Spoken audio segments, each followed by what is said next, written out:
In this episode, we ask the question, what is a DJ? If they can't scratch. Hello and welcome to episode 2 of Skratch Snobs, as we snootily discuss worldwide DJM battle topics. In today's episode, we ask the question, what is a DJ? What is a DJ? If they can't scratch. I think that's really a two-part question, and I want to ask Mike right away because I know he's like urging to bust. Burst out. See what I deal with. I know. Just thinking of the last episode, that was just fun. Urging to burst out all his feelings and ideas. It's just something I've thought about a lot. Not the if you can't scratch part, but just what is a DJ? What does it mean to be a DJ? What is a DJ, Mike? Let's start off with that basic question. First, I'll tell a story that kind of explains why this question is even necessary, or why I've kind of found it annoying at times, or annoying to have to explain it. So and why Skratch Snob is covering it. Yeah. So I had met someone. This was a long time ago, but they were like, "Oh, so what do you do for fun? What are you into, right?" And I'm like, "Oh, I DJ. I'm into DJing." And then, granted, this person happened to be a big dork, but she was like, "Oh, so you're a DJ. So do you like dance and stuff?" And I was like, "No, I'm not a dancer. I'm actually a DJ." And then, in talking to her more about it, it kind of made me realize, oh, her perception of a DJ is just some tool bag who stands there while the music's playing and kind of dances like a cheerleader. It kind of made me think, wow, if that's your impression of what a DJ is, and I tell you I'm a DJ, then you think I'm a tool bag. So there's that. So in talking to other people about, you tell them you're a DJ, and they're like, kind of their first question is, oh, so do you play in clubs and stuff? And, I've done that before, and, I can do it, but, as you might know, my main, passion as far as DJing is, turntablism and stuff, right? So that's kind of this constant conversation whenever, and it's fair. I mean, for the most part, that's, by and large, what a DJ means is, you play music somewhere, but people like us, who are into turntablism, it means something different. So anyway, I'm sure you guys out there have had that conversation. Oh, so you're a DJ. Oh, so what clubs do you play? And that's kind of the perception. So then I have to explain, oh, well, they have these competitions where, you scratch the record, and it's just a tired-ass explanation that I've had to do many times over the years. Same with you, or? No. Oh, well, because you actually also do mobile DJing. I do. Yes, but it seems like we just have a different reaction. It seems you are somewhat, I mean, I understand, somewhat insulted by this. No, not insulted. It's just, I think the general public has so little perception of what we do as scratchers or turntablists. Okay, so we made a distinction here. Okay, so is that a separation? Is scratchers and tablists, is that what a DJ encompasses? Do you have to be a tableist or scratcher to be a DJ? I don't think so. I think in the broadest general terms, a DJ is someone who uses, I've thought about this, who uses recorded music to set the appropriate mood or vibe for an event or a setting. If you're at a wedding, the time has come to play slow songs, so a good DJ would play slow songs. That's not the place to show off your autobahns, Whereas if you're at a battle, you can't just go up there and not battle. So I feel like there's all these different kind of subcategories of what DJing could mean and means, and it comes down to doing the appropriate thing for the setting you're at, whether it's a battle or a wedding or a club or whatever. Appropriate setting where you're at. Yeah, exactly. Okay. I mean, you highlight a few things right there. Talking of which, I think what it is to be a DJ today, an identity of a DJ, and I think it's really blurred. Correct? Tell me what you mean.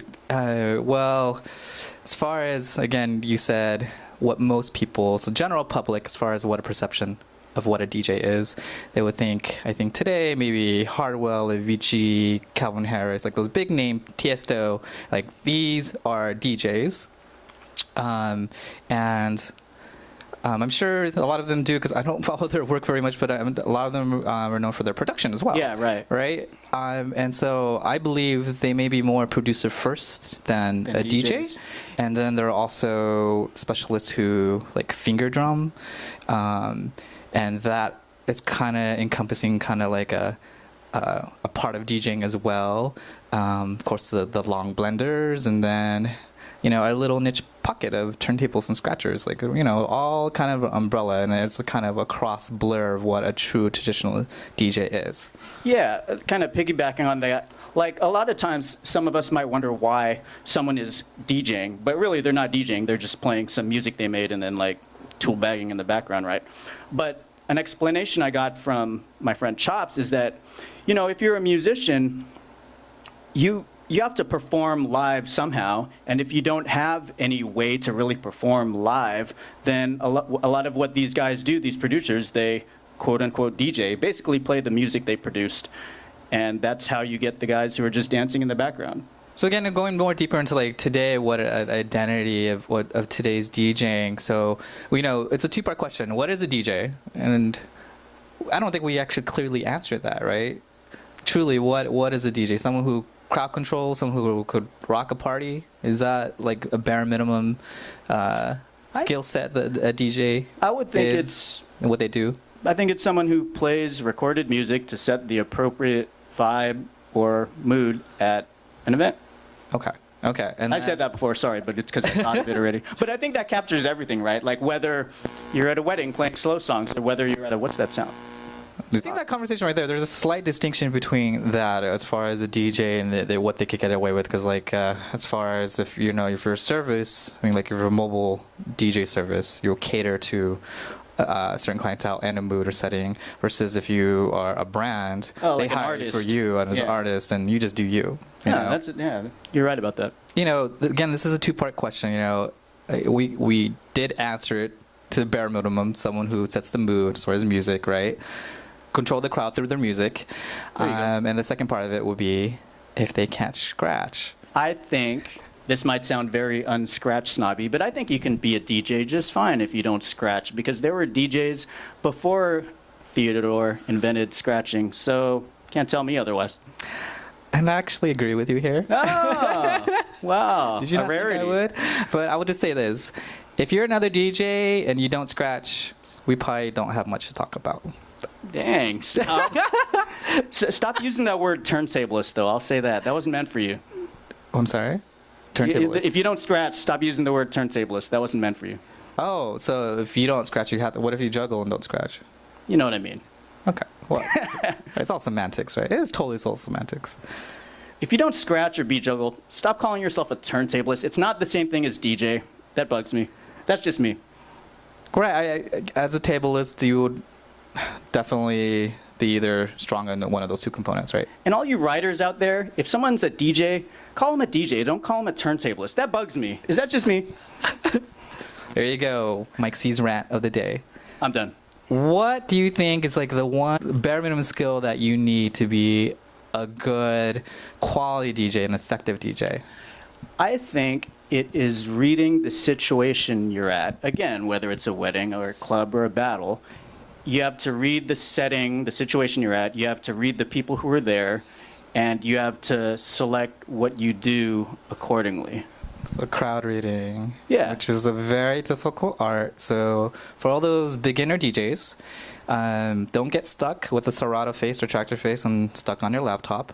Look around once in a while and see if people are vibing out to your music and they're feeling you. So that's my little tip for you guys out there. Yeah, very good.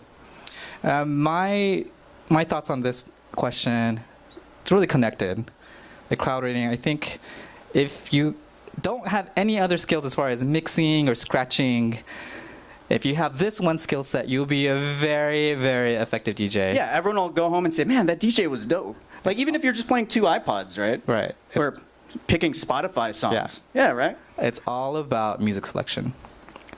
If you got dope music selection, you know how to arrange everything, you're golden. So some time ago, I wrote an article about the history of the ITF, and one of the guys I talked to was Vinarok, the two-time world champ.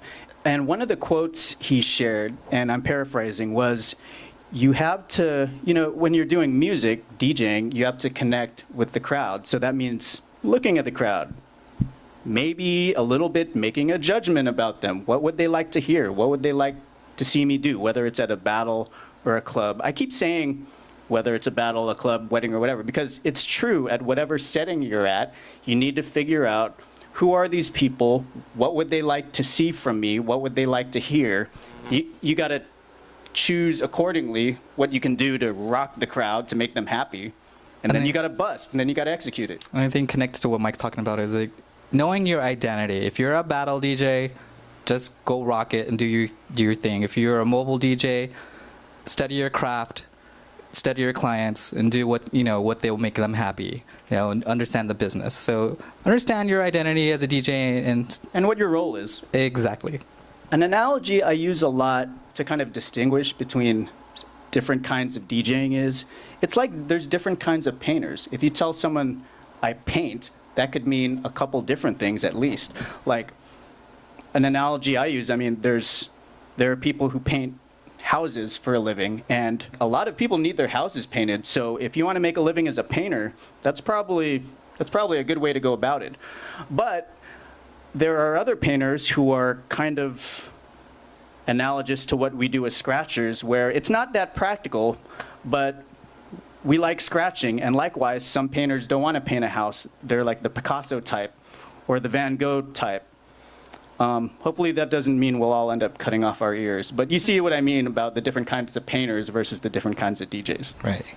And I'll even go so far to say there's so many different facets or aspects to being a dope DJ. There's, when I was growing up in NorCal, we used to listen to KMEL, and there were dope mix show DJs like, Prince Ice, Joe Quicks, and then, there's other DJs who are known for making like dope mixtapes or recordings, like Spin Bad or Vinrock. He kind of does it all.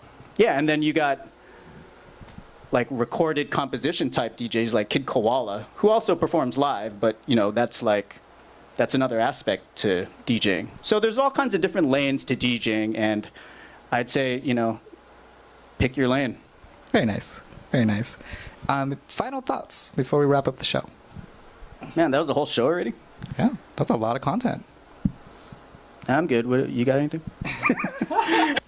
So the traditional definition of a turntablist, coined by either Babu or Disc, depending on who you ask, has been, someone who uses the turntable in the spirit of a musical instrument.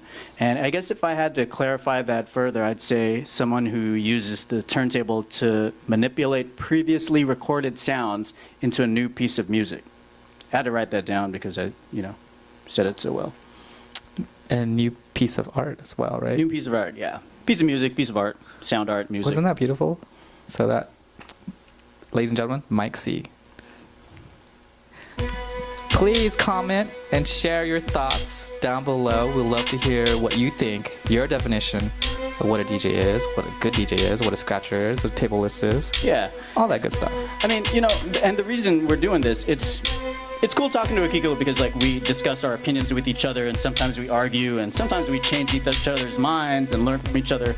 But that's just two of us. So imagine if we had these discussions with all you guys, how much everyone could learn from each other. Thank you again for watching. Please comment, like, and share, and subscribe on our YouTube channel. Catch you guys next time. Peace. All right. Okay. I think so. Did we get everything you wanted? I think so. Yeah, pretty much.